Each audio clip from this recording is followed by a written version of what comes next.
How do we libertarians advance liberty in the coming year?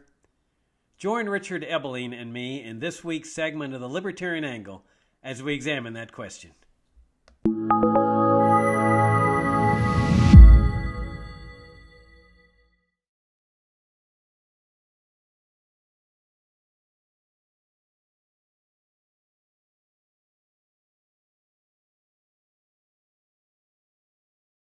I'm Jacob Hornberger, president of the Future of Freedom Foundation, and this is this week's segment of the Libertarian Angle. I want to wish you all a happy new year, and I'm joined as I am every week by my co-host Richard Ebeling, who teaches economics at the Citadel. Richard, happy new year and good to see you again.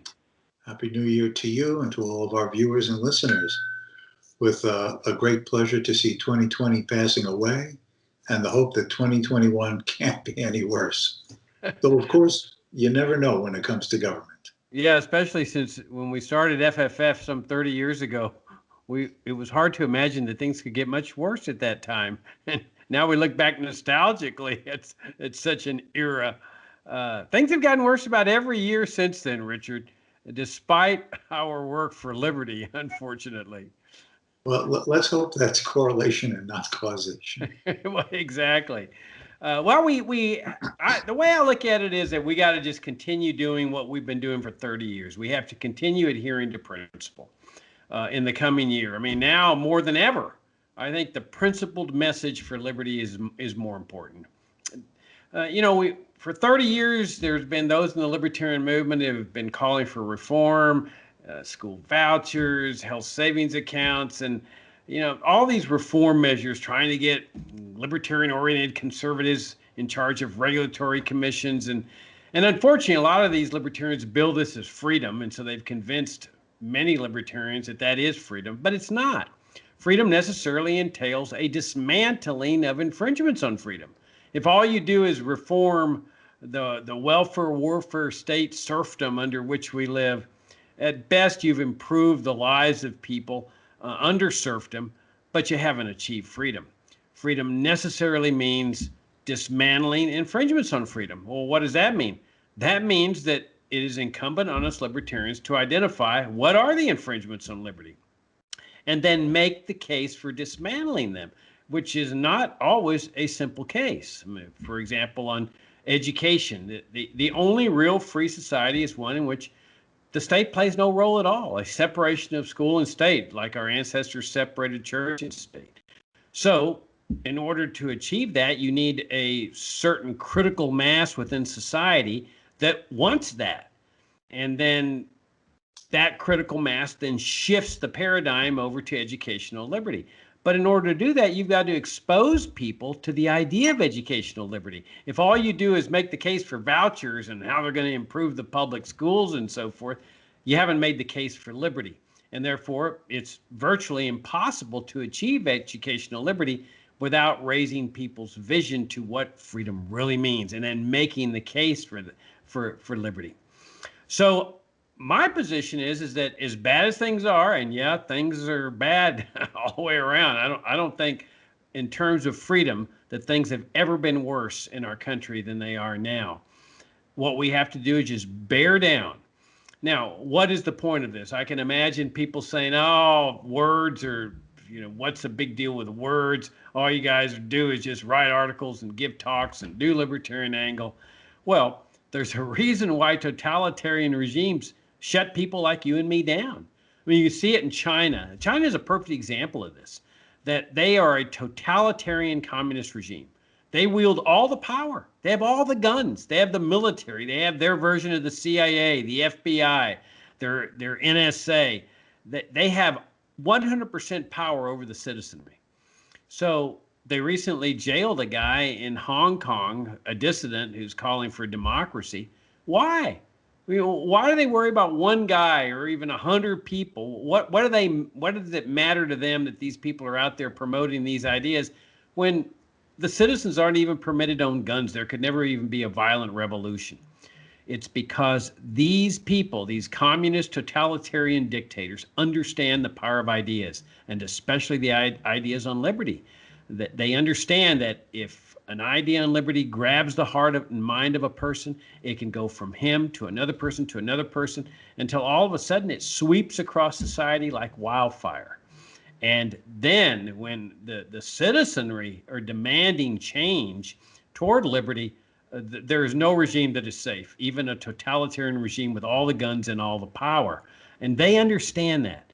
And that principle works across the board. I mean, fortunately, in this country, they're not jailing those of us who are promoting libertarianism. And so we don't have an excuse. There's no excuse why any libertarian shouldn't be out there promoting the principal case for liberty. And the more libertarians that are out there calling for liberty instead of reform of serfdom, the better our chances are of reaching that critical mass. And I say what we need to do is just double down, devote our efforts in the coming year to achieving the genuinely free society. What do you think, Richard? Well, I think we need to always look at the lessons of history. The trends seem very much more in a political, paternalistic direction, government intervention, government redistribution, exploding government spending and massive growing debt. And then those are all the bad signs. But I think that we have to have a conception of the positive as well. The fact is that when I was young, in an earlier century, don't be a smart aleck, that was the 20th century, not the 19th. When I was a young guy in my teens, there were very few either properly understood constitutionally oriented conservatives or libertarians. There were a handful of people. There were no books, there were no magazines, there were no lectures. Obviously, there was not the internet at that time at all. And there was just really one organization, an organization like the Foundation for Economic Education, espousing these ideas. And it was a lonely business to be a friend of liberty back then in the 1960s and into the 1970s when I was a teenager and then my early 20s. Compare that to today. Yes, there's more government intrusion, more government control, more government spending. But at the same time, if you compare that to the number of people through modern mediums of communication, as well as the traditional ones, the growth of the number of people who hear about liberty, take liberty seriously. As I like to sometimes put it, even if you took a speed reading class and you devoted 24 hours a day, somehow staying up and never sleeping and just trying to read all of the free market, libertarian, classic liberal, sounder, conservative literature that is either printed or available on the internet every day, there is no way you can keep up with all of it. So the amount of available information, both theoretical, ethical, factual, making the case for individual freedom, free markets, limited government, rule of law, the power of individualism is immense. And that is a foundation upon which we can advance these ideas. And we should not ignore the facts that in spite of the interventionist welfare state in America and other parts of the world, to the extent that free markets have had degrees of latitude, poverty has dramatically been reduced. Before this coronavirus business, it is estimated that less than 10%, 9% of the world's population, we're not talking about the United States, where we're a very wealthy country, obviously, compared to many others, but out of the world population of about 7.5 billion people, 9% lived in any kind of poverty. That means that 91% were modest incomes to middle class incomes to, by a particular society's definition, wealthy and prosperous incomes. If you consider that 200 years ago, in 1820, 20 years ago, the world's population is estimated to have been 1 billion. And that out of that 1 billion people, approximately 90% lived in poverty or abject poverty. And fast forward to 200 years later to have over 7.5 billion people with less than 10% in poverty, that is the dynamism of freedom, creative entrepreneurial opportunity in a free market the profit motive, the right to pursue your own dreams and hopes creatively in your peaceful and competitive interactions with others in a free and open and honestly protected market setting and economy. This is momentous. Think of all the medical advancements, the improvement in the qualities and varieties of food, the technological amenities that we take for granted. You know, did what you and I are doing right now in this video, did that exist 30 years ago? No. Or the cell phone, or all these others, to the extent that markets have had corridors of freedom that the state has not completely closed off and narrowed beyond any degree of usability, human creativity blossoms and improves everywhere the human condition. Those are all the positive things that are ignored, poo-pooed, not talked about, downplayed, because those are on the collectivist side of this battle. Whether they be socialist, either totalitarian or democratic, whether they be crypto-fascist or neo-mercantilist, whatever summary of names they go under, okay? Their purpose is to say everything is bad and freedom doesn't work and self-interest is harmful. Well, there's an old adage, I believe, by its fruit you will know the tree.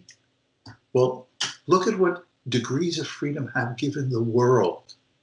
That we should not lose sight of, not forget. Be sure that we have some intellectual ammunition from our own reading and studying and learning about this to be able to forcefully make the case for liberty. And most importantly, the theme that I know that you've always considered important and central to this, the ethical case for liberty. That a person has a right, as long as he is peaceful and honest, to live his life for himself, that he owns himself, to choose his own ends, select his own means, peacefully decide how to voluntarily and through mutual agreement interact with others for his own benefit and reciprocally through those freedoms of trade to benefit others as well. That is what has taken us from poverty to prosperity. Does everyone have the same degree of prosperity? No. But there is no doubt about that poverty is ending. And if enough market freedom is allowed to stay and to grow, by the end of this century, the 70 years that are left, by the end of the century, poverty as an historical fact could be gone from the face of this earth. Does it mean that everybody's going to be wealthy? No. But there's a difference between multitudes living in poverty and wondering where the next meal is coming from, and a world in which some are better off, some are a little less off, but poverty and concerns about tomorrow in the most material sense are gone because freedom has worked to bring a bountifulness to the table of humanity. That is what we should not lose sight of and forget, and we should realize that is what we want to preserve and increase and open wider. And that's why the fight for freedom is crucial. Looking to this coming year and this now third decade of the 21st century. Yeah, I agree with that. Of course, the one countervailing notion of that is that, oh, this is what the welfare state has produced. Well, the welfare state has brought us wealth and prosperity because you've got two phenomenon taking place at the same time ever since the New Deal revolution of Franklin Roosevelt. You have the market aspect of the economy that they still haven't shut down and that they try to keep regulated to provide their bounty through taxation that funds their welfare state. And a lot of these leftists say, oh, you see, it's the welfare state that has produced the cell phone and the other aspects of the things that you talk about that have improved our standard of living. And this is where understanding and education take place. I mean, the point really is that if we succeeded in dismantling the welfare state and the warfare state, things would be infinitely better. I mean, if there had never been a welfare warfare state, and if we had continued on the trajectory this nation was on in the late 1800s, 1900s, no income tax, no Federal Reserve, sound money, gold and silver coins, no drug war, no foreign interventionism and the like, no big military establishment, no CIA, no NSA. The fact is that we would be 100 times better off in terms of improvements in people's standard of living. And the other thing I want to mention here is what causes this phenomenon, Richard? What causes? I mean, even if they understand this phenomenon, that all too many Americans want the security of the welfare warfare state. I mean, it's the siren song of I want to be kept safe from the vicissitudes of life. You see this in this pandemic. I mean, this is a health crisis. I mean, bad things happen in life. You know, if you live long enough, you'll experience that phenomenon. And the question is, should government play a role in this? And the Free Society would argue no, that okay, bad things happen, tornadoes hit, hurricanes hit, pandemics hit, but that doesn't necessarily mean that you should use force in order to address the problem. And in fact, oftentimes government only makes it worse. Um, and so the ideal free society, which we have to continue making and which we've been making for umpteen years now, is a society in which not only is there a separation of church and state, but there's a separation of health and state, where the state plays no role either at the federal level or at the state or local level in terms of health issues or educational issues or economic issues, a separation of economy in the state, separation of healthcare in the state, separation of education in the state, separation of church and state. That's the genuinely free society. And yet there's people that say, well, gosh, we don't want freedom. We want to be taken care of by the state. Well, you know, we need Social Security to provide that backstop, that safety net, because the high wire of life is so dangerous. Or you look at with respect to the military establishment and all its foreign wars and interventions. I mean, this is now a permanent institution. How many people question, including libertarians, the existence of the national security state, the warfare state? How many people call for the restoration of a limited government republic? Very few, because they want that security, that aura of security that comes with this giant military, giant CIA, foreign interventionism, military bases all over the world. And they just block out of their minds that really what's happening is they have become more insecure. I would say that Americans are the most frightened people on earth, despite the fact that they have the most powerful government. And in large part, they're fearful because of what their government has produced in the name of keeping them safe. That okay, bad things happen in life. Life is risky. There's no doubt about it. But give me freedom any day of the week. I don't want to be taken care of by the state. I don't want to be coddled by the state. I want to confront life directly. I want to have to deal with the obstacles that confront me, and I don't want the state getting involved in the process and in this process forcing others to take care of me or using orders and edicts to take care of me. I don't want the security of the welfare warfare state. I want freedom. And that necessarily entails getting a lot of other people that want freedom too. And that's what we're going to be doing in the coming year. We're going to be trying to get people to join up with us, not for reforming the welfare warfare state, as so many libertarians have settled for, but for achieving the genuinely free society. Well, I think what was it? Obama's first chief of staff, who became Rahm Emanuel, became mayor of Chicago, was famous for saying, "Never let a crisis go to waste." I think that this should apply to us right now. We've gone through a terrible year. We've gone through a terrible year for two reasons. One, the world has been impacted by a rather serious virus. Clearly, it is very contagious, especially for certain demographic groups, age-wise, that have preconditions. It seems to also have an extraordinary degree of impact on certain ethnic groups that science has not completely been able to determine why. So that's one thing that's hit us this year. The other one is the government's response. A government's response of centrally planned lockdowns and shutdowns. Don't go to work, stop producing, only manufacture what we decide are essential, only go shopping for what we decide are necessary for you, and don't leave your house except around a certain perimeter that we decide you can take a little walk and then lock yourself back into your apartment. That's what they did in the spring. And that's what state governments have been attempting to re-implement again this autumn and now winter as they get to rev up this concern about a second wave of the virus. It has destroyed people's lives. It has bankrupt businesses. It has eaten up life savings. It has worn down human relationships. It has to help weaken already a bad public educational system. It has brought disaster to this country. It has increased the number of family and marital difficulties. It has created suicides in this setting. We should not allow this to be ignored by the public, that this is not an accident of nature, as a virus can be.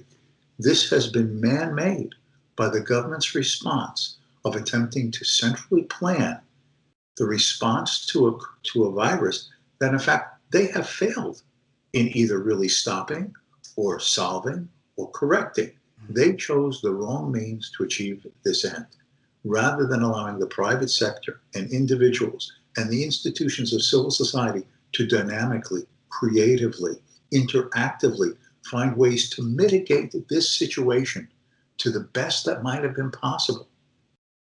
They have used the heavy hand of the state in wrong-headed and misdirected ways to make a crisis not only worse, but devastating for many people. Their government regulatory procedures with the FDA, delaying research, prohibiting the innovative development of substitute supplies of crucial medical equipment and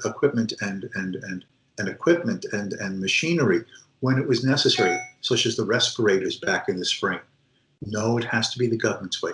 No, it has to be approved by the government. Oh no, we can only let him produce it. We can't allow this other person to produce it. From everything down to a hand sanitizer, okay? A hand sanitizer. They intensified it, made it worse, destroyed the lives of multitudes of millions of Americans. And we should remind people of this. This isn't just a product of something that happened in nature. It has been exacerbated, intensified, and been devastating for our fellow human beings because of the heavy hand of government. Is this the kind of society we want? Is this the type of way we want to organize our lives and face crises? Or should we rethink these things and believe that freedom, creativity, peaceful interaction, two minds are better than one, and 330 million minds are better than the handful of minds in Washington, D.C., and the 330 million minds are those who are represented in the market environment of interaction and the institutions of private association. We have to hammer away at this and say, if I can use this phrase, never again. Yeah, I mean, we could spend, forever arguing over whether the government should have a lockdown or not. I mean, libertarians would argue no, and libertarians have argued throughout this pandemic. Oh, you don't have the legitimate authority to do this. I'm entitled to my freedom, or mandatory mask requirements for businesses and so forth. But really, what they're arguing over is how the government should manage this crisis, or how the government has mismanaged the crisis, which is important. I mean, it's important to make that case.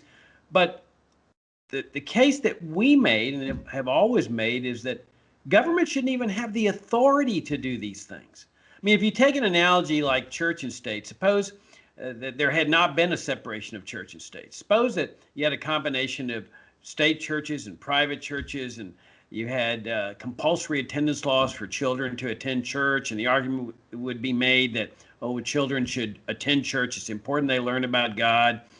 And religion would be a mess. I mean, an absolute mess. So there'd be a group of people saying, well, I oppose the compulsory attendance laws that we have in our system here.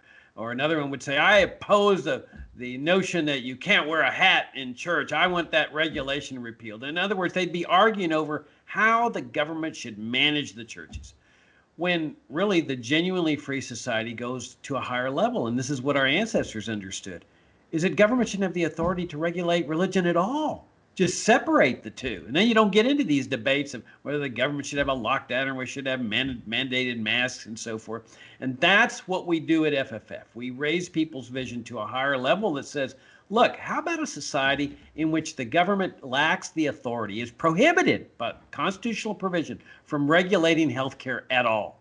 Well, then you don't get into this whole business of, well, should there be a lockdown? Should there be mandatory masks? Should there be testing kits provided by the government? Should government be furnishing the vaccines or distributing the vaccines? You don't get into any of this. That when a crisis hits, a natural crisis like a pandemic, government would play no role at all. And we'd be looking to the healthcare industry for leadership, for guidance, for, hey, how do we handle this? And I put my trust in the healthcare industry much more than I ever would the government.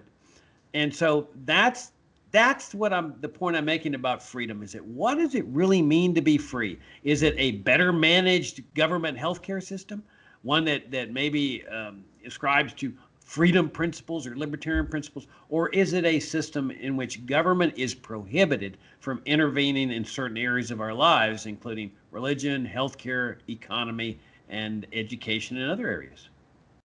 The power of freedom is not merely that it separates the individual from the heavy hand of the government over their own lives, but that not only is freedom good, but freedom works.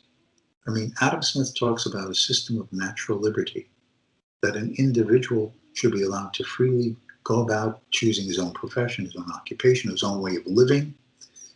And he was able to demonstrate that not only is it an ethical good, but that at the same time, it was the means by which individuals could mutually improve their circumstances. Yeah, and nothing's inevitable. I think we need to make that point over and over again. That if you take, for example, the early part of the 20th century or latter part of the 19th century, I mean, things were pretty good in terms of economic liberty. No income tax, no immigration controls, few regulations, hardly any, no drug war, no foreign interventionism, no CIA, NSA. Well, that could have been pretty despondent for the statists, the progressives that were trying to get all this changed. And yet they persevered. And they ultimately were able to attract the attention of the generations of Americans that were living in the 1930s and get them to roll over and accept an entirely new paradigm of welfarism and then later warfarism, empire, imperialism, and so forth. If they could do that, in the face of daunting odds, because I mean, how would you ever think any generation of Americans would give up a society of no income tax, virtually no regulation, no drug war, no immigration controls, no foreign interventionism, CIA, and so forth? I mean, they persevered and they succeeded in a bad direction, but it showed the power of ideas. If they could do that, we can do the opposite. We can build on the principles of economic liberty that the country was founded on. I mean, we know there were bad exceptions like slavery and other exceptions to liberty. But in terms of economic liberty for a certain class of people, we can build on those principles and expand them and lead the world out of this morass. So your point at the beginning, I think, is right on, that crises present opportunities, not only for the government to seize more power over people, but also for us libertarians to expose people to what the genuine principles of liberty are, and to hopefully persuade or induce a sufficient number to reach a critical mass that brings one of these gigantic paradigm shifts that we see throughout history. You still there, Richard? I agree with you completely. And that is why it is so important for people to support the causes of freedom. And as this year comes to an end, that people who believe in these principles should not forget the Future Freedom Foundation in this end of year giving. Yeah, thank you. Those of you that have already donated, thank you so much. I mean, we couldn't do it without those of you that help us out in a bigger way. You've got us through 30 years now. We need your help for the coming year. So if you haven't yet donated, you get a tax deduction, of course, for your donation. Please do so at fff.org. And Richard, had a great time with you on Libertarian Angle this last year. Thank you for taking the time to do it. I'm honored and appreciative, and look forward to 2021 advancing liberty with you. And thank you all for tuning in, and thanks for your great support of freedom and FFF.